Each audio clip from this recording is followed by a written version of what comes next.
I'm not going to talk exactly about interiors, but it is an identity symposium. So, and as various speakers said this morning, identity is millions of things, and you can look at it from any point of view, and you go on for ages. So I just thought I would just look at it at the point, where does the identity in the creative world comes from? And now I don't know, because oh, here is the box, right. So, sorry. So, any creative process, I call it actually 4 I's, because in English it actually happens to be 4 letters or 4 words, which all start with the letter I. And I think that I can walk a little bit. So I think that it's inspiration, imagination, interpretation, and the instinct. Sometimes, not very often, it comes to implementation. So that would be the 5th one, if it ever happens. But with architects specifically, there is a long way to that. And let's have a look at the nature around us. So if you look at what is the basic material which surrounds all of us, we are made out of water. I mean, a substantial part of the planet is covered with water. If you look at water, so it's a clear liquid. But what are the different identities? It's its dynamic, reflection, movement, depth, changing colors, and so on and so forth. It really is no way how you can stop identifying different forms and different aesthetic expressions of this little element, which is everywhere where we look at. Oh. I discovered that I can actually look at this little monitor, so I don't need to look behind me. And if we look at this picture, which I really like showing very much, that is a basic division of what represents, identity of a man and its creativity. There is the planet Earth, the materiality of everything, what we are made of, what we stand on, where the gravity holds us to the earth. Above it is this immaterial sky, the air, which symbolically is our intellectual substance. So, and in between, there is a transition.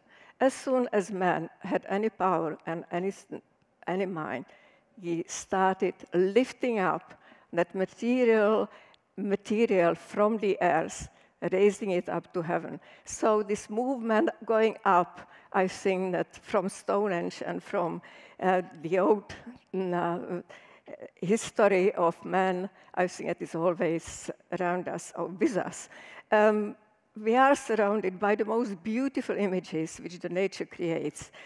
And sometimes the artist, because as you noticed, so I put down the name instinct among my eyes. So sometimes the artists who have got really very clear way of expressing themselves without being burdened by all the problems which architects do. So they actually transform this vision of nature exactly immediately into a piece of art. So that is Bill Viola, another Bill Viola, and similar pictures of desert, ever-changing desert with ever-changing beautiful colors. Again, Bill Viola and Thierry Mugler setting up his fashion models into the stage.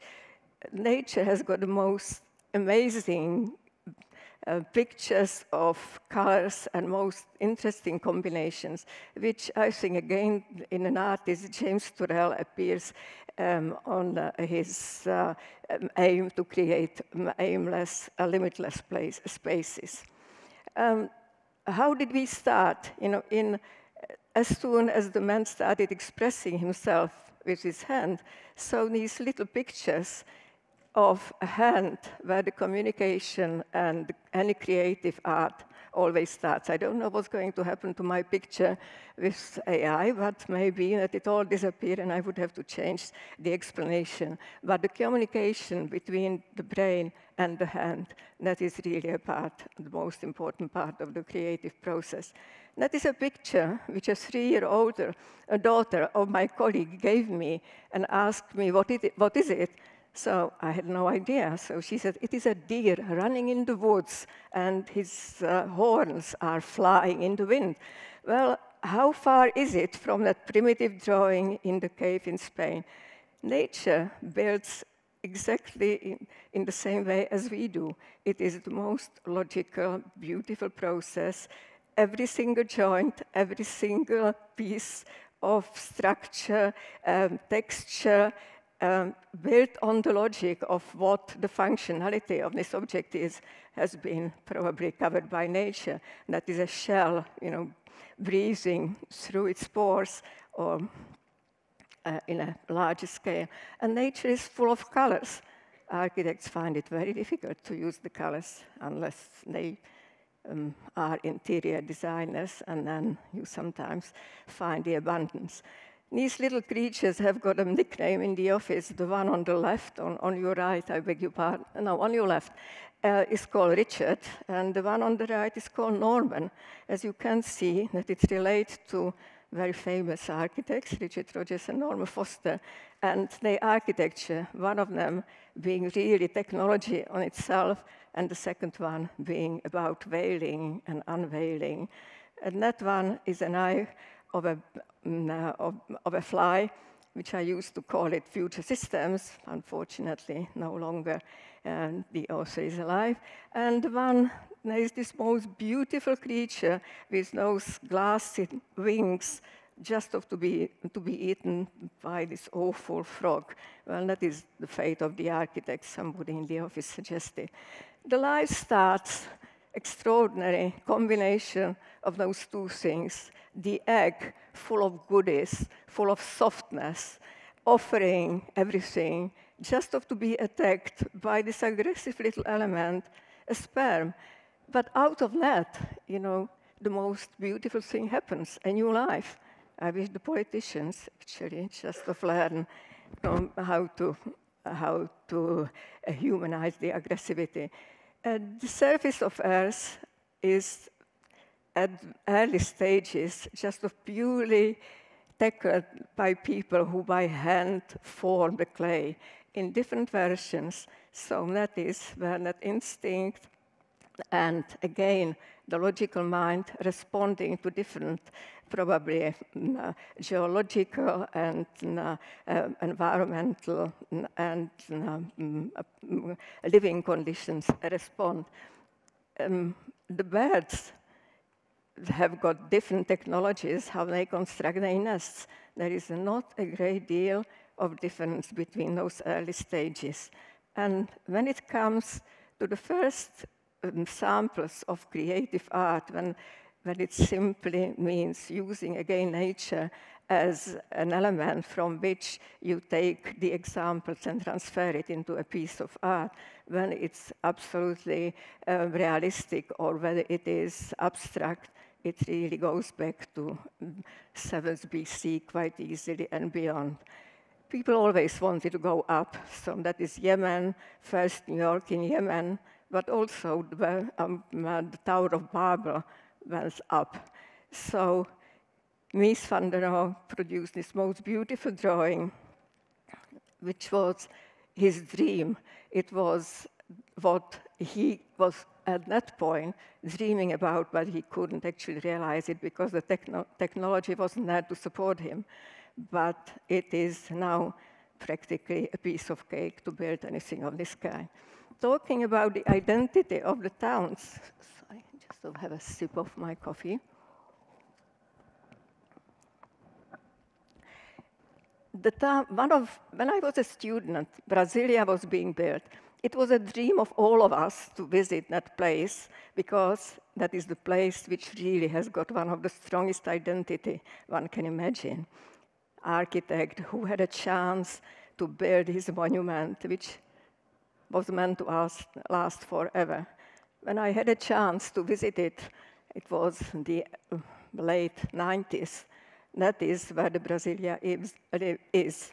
The town actually happened, and you can just see a little picture of the cathedral on the horizon, because the destruction and this continuous a destructive process, which I think that Renier was talking about in the first lecture this morning, really continues even with the building another Chandigarh, another most beautiful architecture monument, and that is what happens.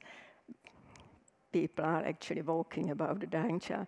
When I came to London, GLC, which I was working for in 1968-69, was building Thamesmead. It was a dream of the future, how to house the people who lost everything during the war. This is what it looks like now. It is just about to be demolished. That is, and this is a new product. This is a new design to replace it. Are we crazy? That is what is the identities of our big cities.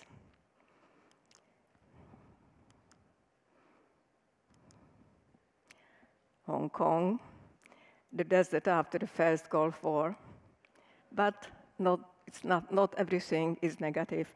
There is a Eden project, and with the new materials, new technologies, a dream of Nick Grimshaw architects actually produced this really beautiful bubble.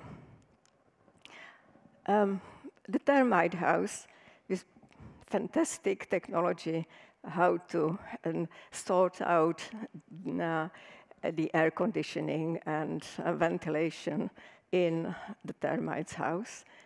And London. So we haven't actually reached the perfection.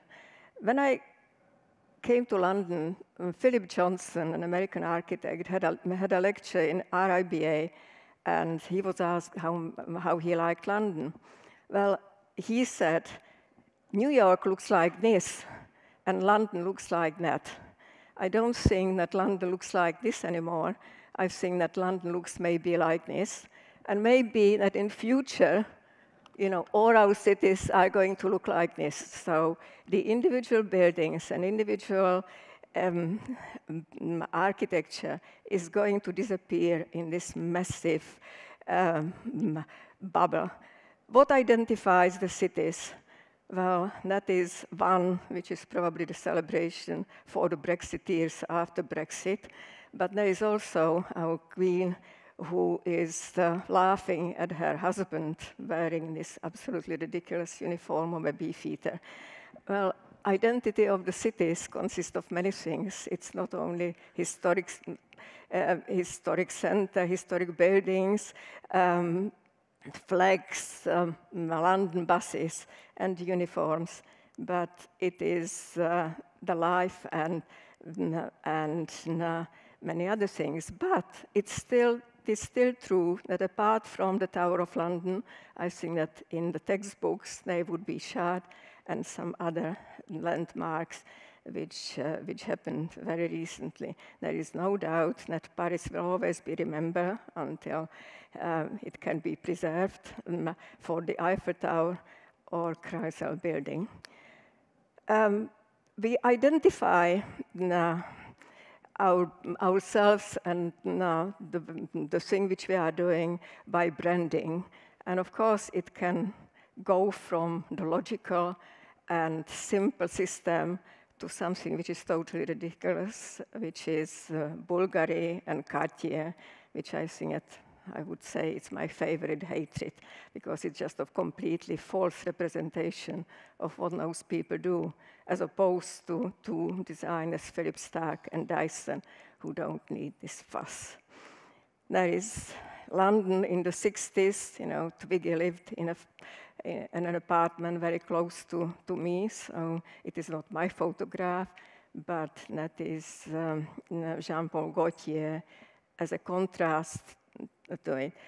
When I left the first job in London in 1969, I was working for, I'm going to talk now about how my identity is changing. So I think that you can judge, because I've got few little sketches showing how it works from my point of view, of course.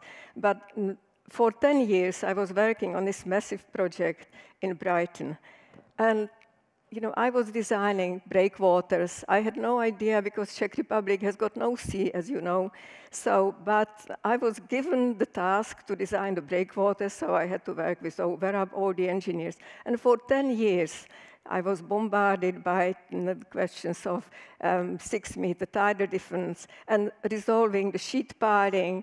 And that was really the project which I loved. For almost 10 years, I was fighting with the element and designing all these buildings. I think that Peter Cook was also working on Brighton Marina. Practically everybody was at one point between 1970 and 73 when the project went to public inquiry. The project slowly finished and finished in 1978, unfinished. And then I just started really working for myself because nobody wanted to offer me a job. I was an associate of a big firm. I had this experience working on Brighton Marina, which was not a very popular project at that point. And so I just had to do small projects. And I met, as Nigel said, a little Frenchman from Morocco who started cutting people's hair. And then he eventually became a retailer, and he really changed London because there were no shops in London. And that is how the collaboration, I think, with the client, because we had a little discussion with Nigel, so he said he wanted to know how this collaboration with Joseph worked. Well, it is very easy. So you have got an architect who starts somewhere up here. You have got a client who is down there, and now pulling the rope in completely different direction. Then they start running towards the target in their own way. Architect has got an idea, he has got his castle in his mind, and the client has got lots of money in his bag. But they somehow have to come together, and that is mostly the architect's skill to do that. Then they eventually hit the target together. When you start working in any creative industry, so you have got this, I call it an architect, but it could be a designer, it could be anybody. And he is being bombarded, or his dream is being bombarded by all those other professions, from structure engineers, local authorities, environmental issues, money, financial, people who dislike it. And eventually, if he is lucky, he builds his dream. If he is unlucky, from the castle, it just becomes a house on the top. And this little guy called Joseph, he split up with his wife, and he asked me to design his flat. After Brighton Marina, I had no idea how to do interiors. So you can see that I started off still under the influence of Brighton Marina, GRP, big industrial trucks. But there was some kind of a concept which probably goes further back to my past, when I was being taught by the modernists of the 1930s in Czech Republic, where I came from. And these are the few shops which I started doing for Joseph. They were really small, but on this one, which was a Kenzo shop, and it had to be made of wood. It was my first project when I actually touched wood. Then Richard Rogers and Norma Foster were walking down Sloane Street. They walked in, and Richard said, "Who designed this shop?" I said, "I did." So he said, "You have to come and work on Lloyd's." So I spent 2.5 years working on Lloyd's building because I was an expert on wood, and they wanted wooden interiors. So again, another influence just of working on a completely different project. Again, a massive project of that time, but completely different approach, completely different clients. So after that, the Joseph shop started looking differently as well. Joseph and all those clients, they are all frustrated architects. They always, want to design everything. And somehow you have to listen to what they're saying. So that was meant to be an Italian palazzo, and so made of just of plaster. And that was the first time when we actually experimented with glass, because we wanted to get the light inside the basement when there is no daylight and people don't feel comfortable in the artificial light. So again, from all those technical aspects and probably from my instinctive approach to technology, we started building up this Meccano stuff. And glass was really just of plate glass. Then we are now in 1980. And that time, we still use the effect of glass translucency and lightness of the material, but sometimes we make it a little bit more complicated. And that goes on to private flats, simple construction systems, and again, experimenting with the technology of the same material and going on to, when the client gives you a brief, it could be something which is completely different to what he has got in mind. This guy just said that he did not like any of the hard materials and hated stainless steel. That is the kitchen which he finished up with, and which he loved, and he changed because he was collecting 18th century China, and when we finished the flat, so he sold the collection and started collecting modern ceramics. In 1989, the Velvet Revolution happened in Prague, and I was asked to come and take part in a competition for the orangery at Prague's castle. And the condition was that it would be a removable structure which could move somewhere else in later days. It was to replace the original orangery, which was built in 1345. And so we developed, with a British engineer, the system of these flexible connections. And we couldn't find anybody in that time. After 50 years of the Second World War and the communism which followed, there was nobody in Czech Republic who had the skill to build it. And so I had to bring the firm from Germany, and they bought a terrible factory or warehouse in Pilsen when they make Skoda cars and drink Pilsen beer. And a combination of those two make it possible to start building the structure. But when we started testing it, it did not really work properly because the joints were drilled by, they bought the screws in Sheffield, which were metric, but it was British metric, and they had a drill which was German, which was the German metric, and those two did not quite work together, so we had to re-drill with a British drill 500 holes in order to be able to fit Sheffield's screw. And that is what it looks like, and a completely different project with a completely different identity. That is for Václav Havel, the first president after the Velvet Revolution, who wanted to have a platform for his ecumenical conferences. And so it was a church which we tried to convert from this state into something which was suitable for his conferences. It had its own identity, so we tried to keep everything as it was, but we couldn't get a planning approval because they wanted us to do the reconstruction. Nevertheless, we eventually opened it. Bus station in London, again, a terrible technical task because there was no way how we could support this huge structure on more than 3 points. And I don't think it's any point of me talking about it. It's just I think, if you look at the visual expression, I think that the identity does change. And going back to Prague again, so these are the first project in the middle of the historic city, trying to find a language which would not disturb anybody. I mean, if you think that London is difficult in terms of the planning approvals, so Prague is 10 times worse. And but here we start actually working with the local people, and the local people can do exactly the same kind of detail as we couldn't do initially.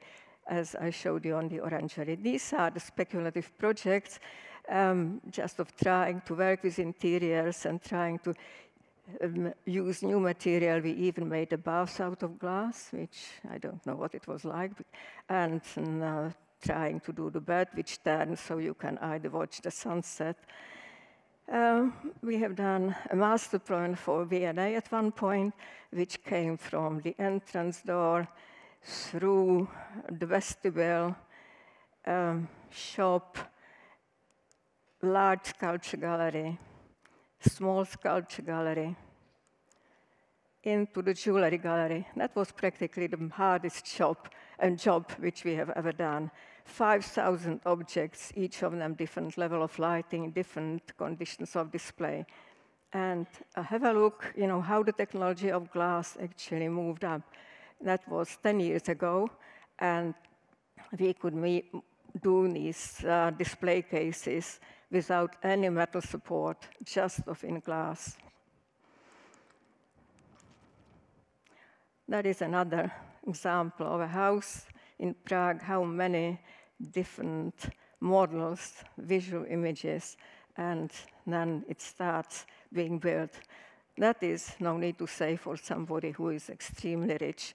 And so I think that there is as much of the house above the ground as it is underneath the ground. And he still hasn't moved in because he's still digging. But that is another way of doing another connecting element, using, again, the lighting. We have done lots of jewelry shops, and you can see the difference, how does the client affect the results? So that is a shop for 200-year-old British company called Boodles, which started off really like those British flags, with Scottish tartan on the carpet, on the seats. And now they actually changed the image. And this is what Harrods looked like before we changed the jewelry hall. That is the town. It's coming to the end, so I'm watching the time. That is the town where I was born. It was one of the modern towns which was built between two world wars by Bata, the shoemaker. And he developed this town, having started from nothing.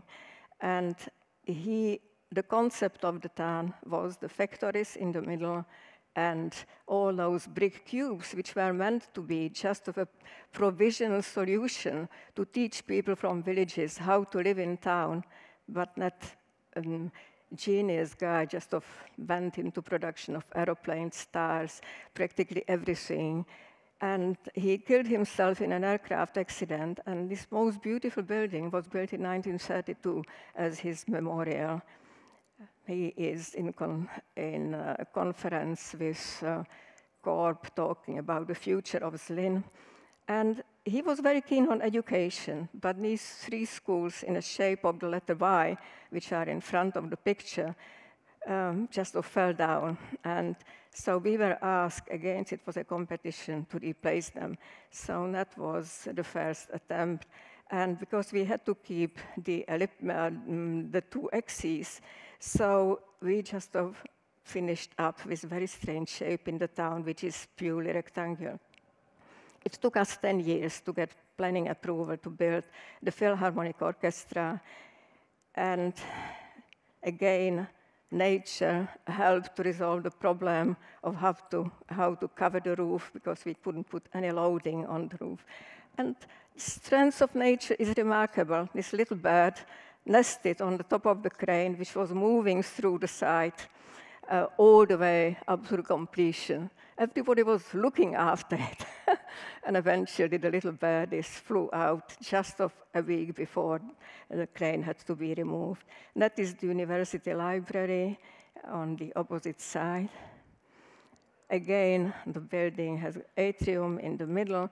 But of course, in this town, you can imagine that the budget is next to zero, and you work with local people who have never, ever done anything like that before. So just of how you get them on your site and how you actually develop a relationship with all those, who have to work in dust, mud, freezing conditions, and actually support you on your way. That is absolutely remarkable. We didn't have money to make a proper facade, so we clad the building with this freestanding glass brick coulis. And that is the inside of the auditorium vestibule. That was the biggest problem, because man did not, that is always a symbol, somebody with the horns as a symbol of a cheated man. So man did not really want to approve of these graphics of ingenious graphic designers and other branding. And when we finished, so the local newspaper published this little article, and somebody built a silo outside the town which I was talking about, which looked almost identical as our building. So that was one of the jokes.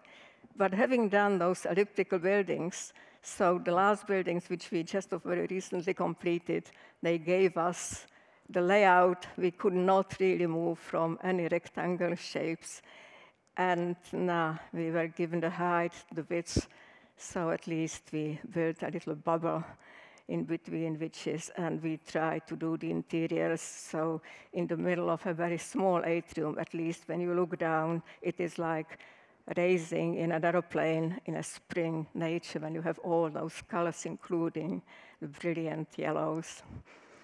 And I finished with 2 staircases. Again, this one is the glass one, happens to be in New York Historical Society. When we, with our engineers and people who actually have got the courage to go into it, build a staircase, this is the exhibition of Tiffany lamps. And we tested the glass threads. As you can see, this huge element sitting on each thread. That is the required loading for which you have to test the glass. And that is in the workshop testing the process. And that is what supports each thread. I did not really think it was possible, but it was open last May or April, and 1,500 people went up at the opening. It also lit inside. And the last project, which is the staircase in Somerset House, and because I'm showing you only the glass staircases, so this one is not glass. And again, the inspiration, the nature, the strangled trees, which kill the tree inside, but remain like a very strong structure. So that was chosen as a supporting system for a spiral staircase, which is made of a new technology. It's a material which is, in this case, 10 times stronger than concrete, called ductile. And the staircase is going up 6 floors.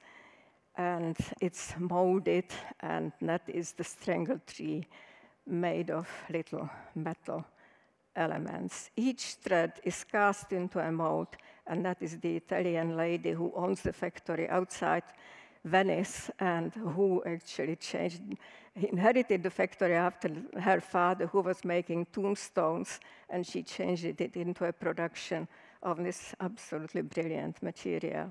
And that is when you take one element out of the mold, transport it. We made a joke at summer exhibition because we were working on a project, we are still working on a project for tall buildings in Prague, and now we started putting color on it, and the client went completely bizarre. He said, the buildings look gray and white and black. How can you use the color? So we just, for Royal Academy Summer Show, we took those buildings and set them up in different cities all over the world. So a little bit of globalization, a little bit of a joke to how to cheer up your cities. When you finish after 50 years, and I'm sure that Dennis Lasdun, whose building is that, probably did not like what happened when one of the famous artists liked the word boring on the wall. I'm not even going to read that because it's slightly rude. And I happened to be in Berlin in 1961 when the first Berlin Wall went up. I went back to Berlin on the day when the wall came down. There is another wall in Israel, between Israel and Palestine, and the same artist just makes a little picture and makes a hole in this wall. On the other side, there is a little boy playing on a sandpit. And that is, what should be the end of all the walls when they are in Mexico or elsewhere. These are the pictures which I took from Perimatch some time ago, which are the molecules of iron, aluminium, gold, and electromagnetic field of something which I've forgotten what it is. But we have got all those molecules oscillating in our bodies. So that question of instinct may not be completely and totally out of question. When you look at this little flower, so the bud is surrounded by the skin, which is full of pins and practically impenetrable.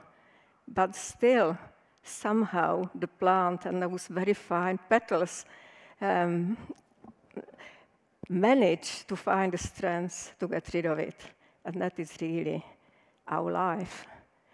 We may have another version of a walking city after archigram, which was presented this morning. We may live up in the sky, under the sea.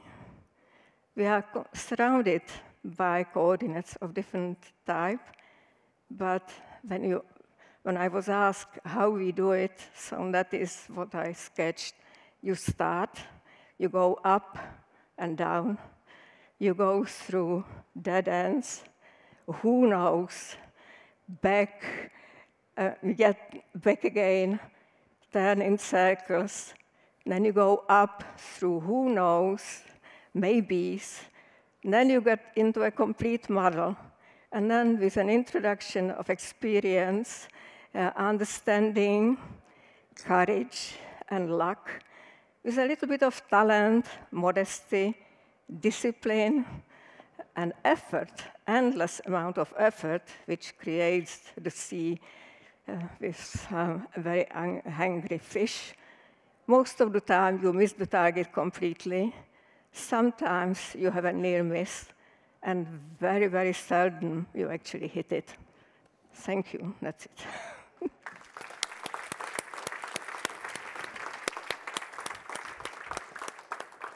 Thank you so much, Eva.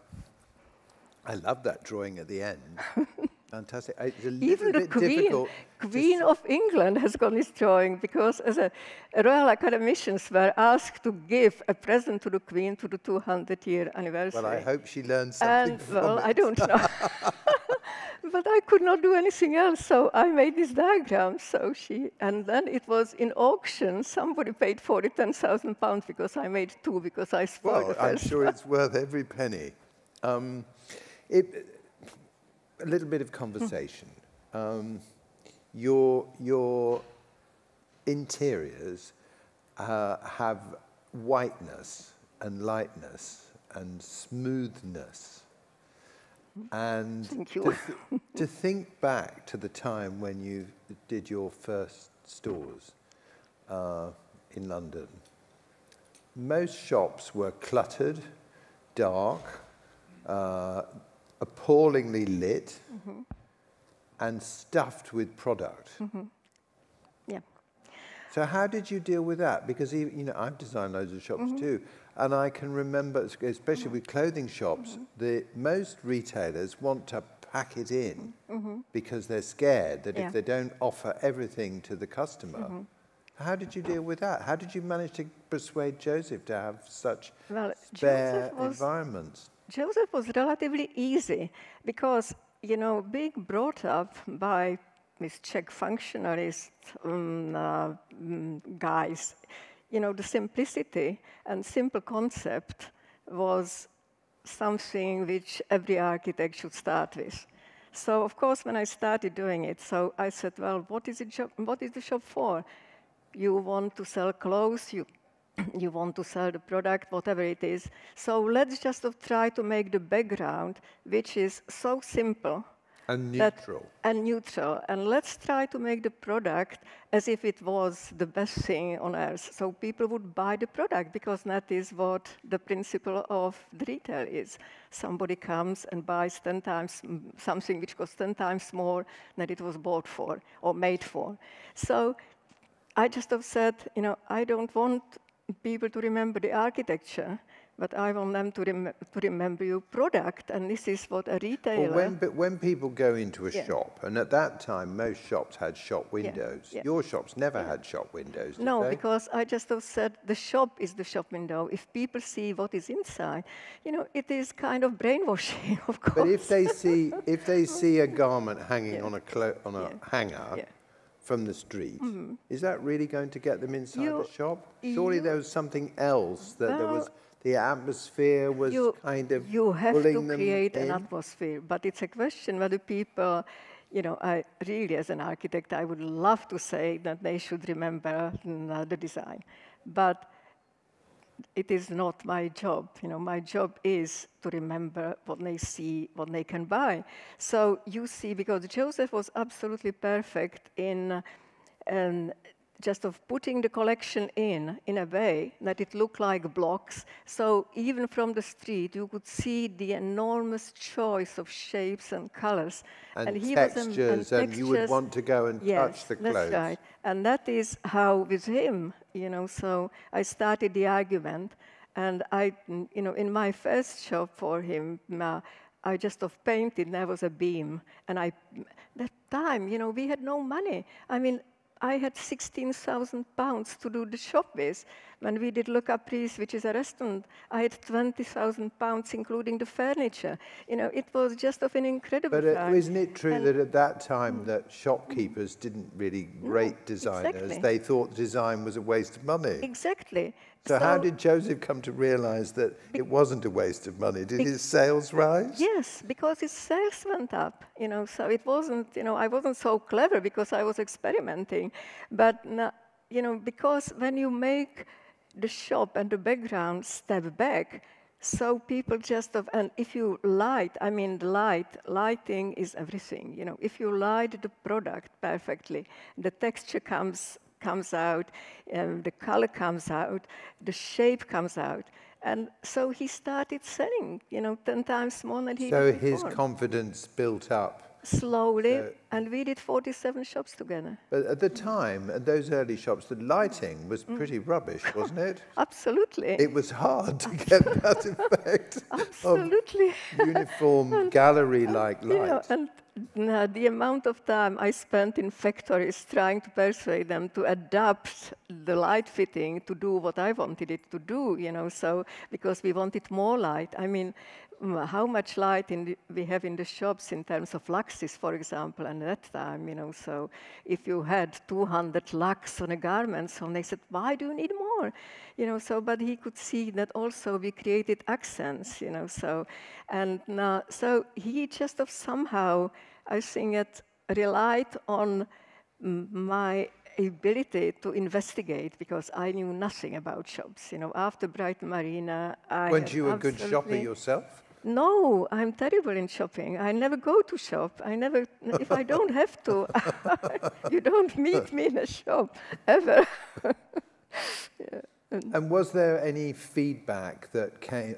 How did you get more confident as you did more? There was a point, of course, when you explained that the glass staircase was about encouraging people to go downstairs. So maybe people heard that there was a fabulous staircase, but they were also, they're in a kind of stupor in a shop, the customers. They're not really studying the architecture. They're following their instinct to find that perfect thing to buy. But the glass staircase became a bit of a signature.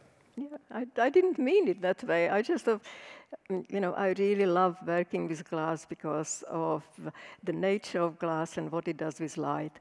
And I, as a student in 1959, I was sent as an interpreter to Moscow to a Czech glass exhibition. And we had 5-week training when they taught us, how you make glass. I went through all those factories, and I was 19. And I just fell in love with the material.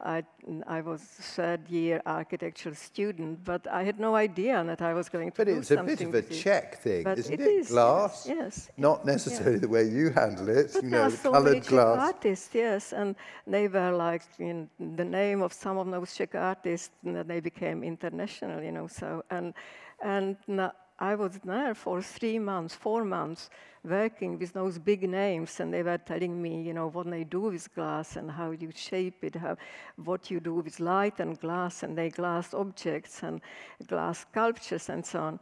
So as soon as I had a chance, so to use it in architecture, I think that instinctively, I just went for it, but it was not really, I'm afraid to say, it was not kind of very sophisticated process. It was just of the instinctive, how many times a day we say, I like, I dislike, I hate, without even knowing, what we are saying.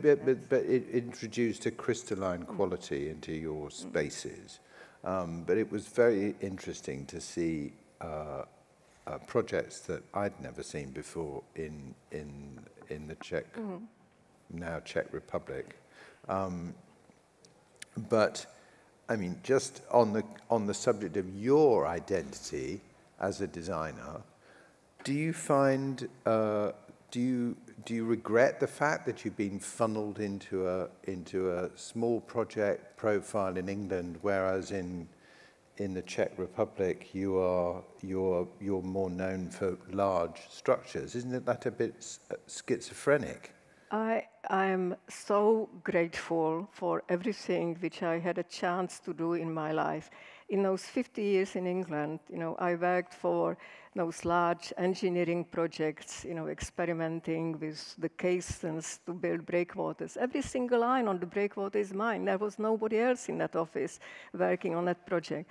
How much I learned from all those experts, engineers, and it was a big project. Then I started doing those small shops, and I had to learn again completely differently. But basically, the design process is always the same. And I think it's something which I really would like to say before I leave. There is nothing like an exterior, in architecture. Everything is an interior. Everything is somehow inside. Brighton Marina is inside this countryside. Even that has this sense of enclosure. Yes, it's enclosure of the nature. When you have the buildings are enclosed in the city. Little buildings in the middle of nature are enclosed by the nature, hills, configuration of the landscape. And then you have the buildings and the interiors. And then you go back to a detail. And then you have something which you touch. So the process, when I was working on Lloyd's building, so everybody was given a part of the building, a package, and there were some people who were putting those packages together rightly or wrongly, and so on. But, the fact that I had a chance to work on big projects, small projects, and when I went all back part to Prague, of the path, yes, all path of discovery. And without it, I think that when I went back to Prague, I wouldn't have been able to probably had a chance to build up an office and to do what we are doing there, because it was really starting. My father was an architect, and he was one of those people who never had a chance. He was working for this Bata in the town where I was born. He was his architect when he left school. Then the war came. After the war, because he didn't join the party, he was constantly being thrown out of every single job. So he was doing exhibitions, because you do exhibitions, it's finished, off you go, start another one. He didn't need a permanent employment because nobody wanted to give him one. And that was a generation of those people.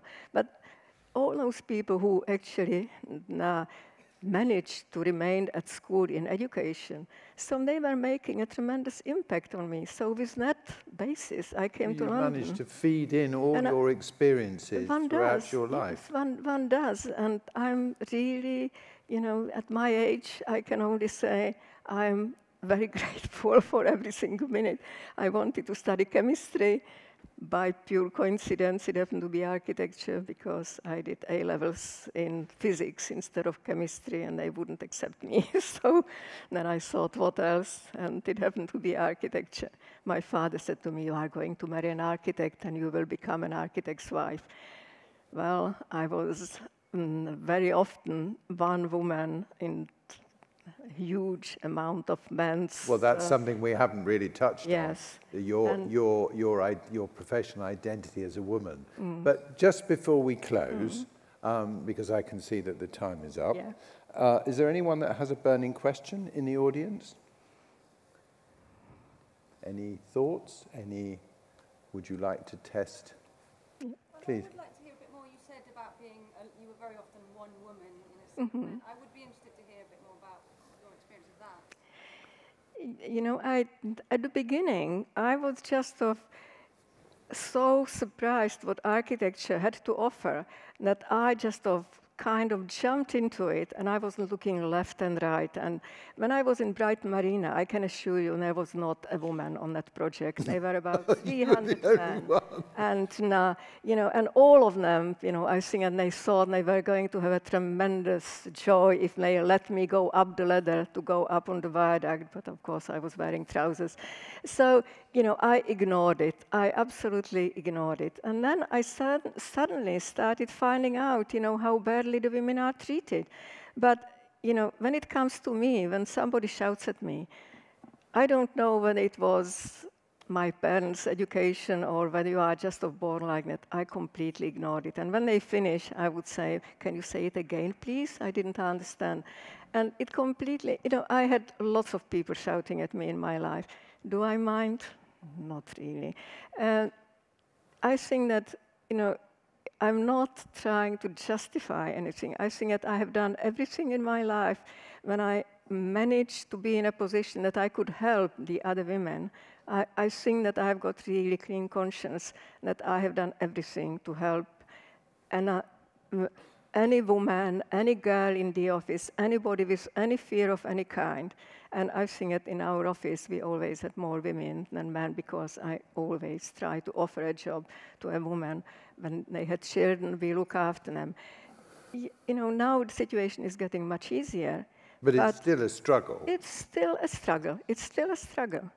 And now we have to keep on it, you know, but it's, I think that, you know, when I did so much teaching, when you go to teach students, the girls are brilliant. You know, there is no difference. They're usually streets ahead of the boys. Absolutely, absolutely. Thank you. Thank and you, on that note, I'm afraid time cuts us off. So thank you so much, Eva. You have lessons for us all. Thank you.